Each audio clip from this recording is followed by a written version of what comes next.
ne goo xamante ne ni ñu ngi ko jiñante ci seen biir notamment wàllu jëm ci Yewwi lu jëm ci tànneefu liste bi notamment ci parité bi loolu taxoon ak ay désistements yu am ak ay démissions ñu war a remplacer loolu moo indi woon Jean-Paul maanaam Jean-Paul Baye bi doom ji Barthélémy Diaz dem fa nga xamante ni eh bien moom mooy ci direction générale des élections ak ji leen comme coow la si biir coow dañu koy déglu laata ñuy laaw lépp rek mu doon wenn waxtaan ñu teewlu ko.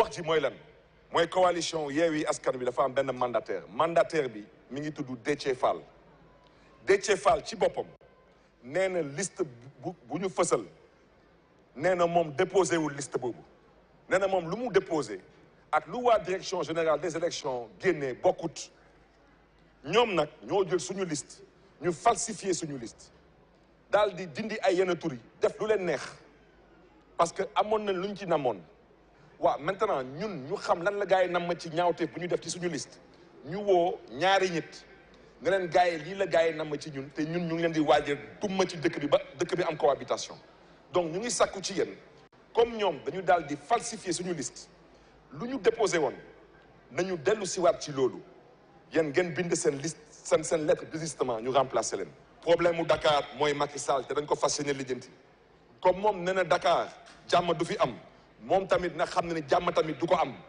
parce que lii kenn du ko nangu moo tax may sàkku ci askanu Dakar nañu taxaw tem may sàkku ci ndawu Dakar yi nañu taxaw tem duñ ko nangu tey duñ ko nangu ëllëg moom nag moo xam lan la ko mbir bi jaral comme moom nee na ala Yewwi Askan département de Dakar naru ñu bokk moom na xam lan la ko mbir bi jaral ñun tamit xam nañ lan la ñu mbir bi jaral. yéene woon nañu ndawul Jean-Paul ndawul qu'est-ce qui m'arrive en fait j'ai visionné le film bi nga xamante ni papa mu ngi si pour joxe benn extrait laata loolu mooy mais Barthélémy Diaz donc mais dafa amoon ay gàllankoor ba tardivement la ñuy soog am confirmé boobu fekkoon na c'était un peu trop tard du ñàkk beneen occasion mais li nga xamante ne ni moom la ñu incriminé muy liste bu ñu ne dañu ko falsifié dégg nañu le président bu groupe parlementaire bu libéraux yi mu ne li ñu déposé moom la ñu déposé tigi maanaam parité amul ci li ñu jotoon déposé loolu bu ñu ko waxee dafay mel ni kon cuune googu ñuy jiñ si sa leader lay féete. waaw nga may ma dellu soit ci ñaari fan la. oui. sant yàlla xam nga wax naa ko sànq politique. la politique c'est aussi la générosité.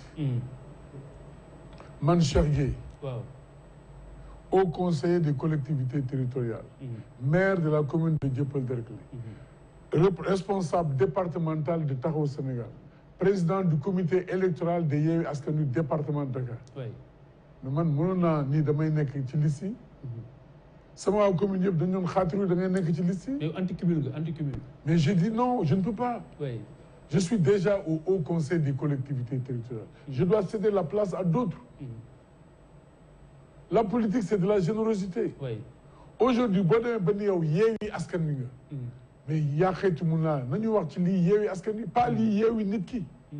parce que fii li ma fi dégg Yewwi nit ki la. waruma woon nekk position bi fii laa war a nekk affaire nit la. alors que le projet c'est un projet d'ensemble. c'est l'intérêt national. comment faire pour libérer le peuple. comment faire pour faire la politique autrement et mieux. oui. loolu mooy politique. alors il faut que les gens soient généreux.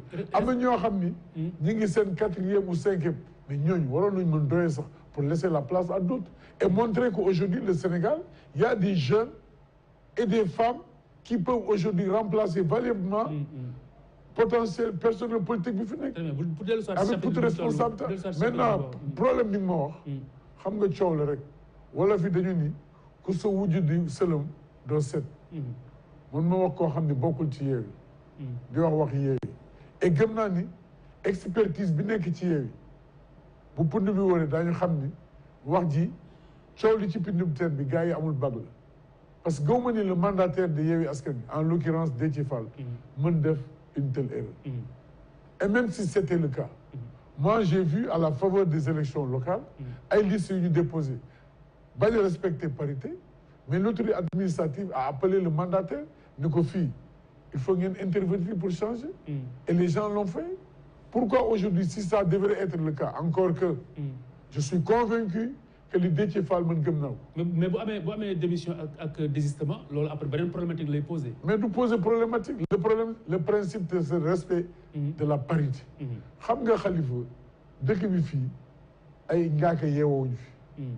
par exemple tey je sors d'un conseil municipal où même des conseils m'ont interpellé sur la décision de la cour d'appel de Dakar. Oui. Qui dit qu'il faut casser mon bureau municipal. Mais je dis le juge, il fonde sa décision sur quoi? Sur quoi? Moi, j'ai respecté la parité. Le premier adjoint, c'est un homme. Deuxième, une femme. Troisième, un homme. Quatrième, une femme. Est-ce qu'il y a un non-respect de la parité? Ils me disent non. Du fait que moi, je suis maire, premier adjoint, puis Djibigel le Warané. Mais je dis non, je m'inscris en faux. Le modèle d'élection qui a consacré moi en tant qu'exécutif local n'est pas le même modèle que l'élection des membres du bureau. Tout à fait. Donc il y a des vides. Il faut éviter que les gens s'engouffrent de créer des difficultés. Oui. Aujourd'hui, je pense que la politique, c'est l'affaire des hommes élégants. La politique, c'est la générosité, c'est l'élégance aussi. Oui. Aujourd'hui, dans ce pays, moi je pense que les filtres là, je ne suis pas contre le parrainage. Mais quand on met des filtres aussi, il y a des limites, il faut l'encadrer. Compétition électorale.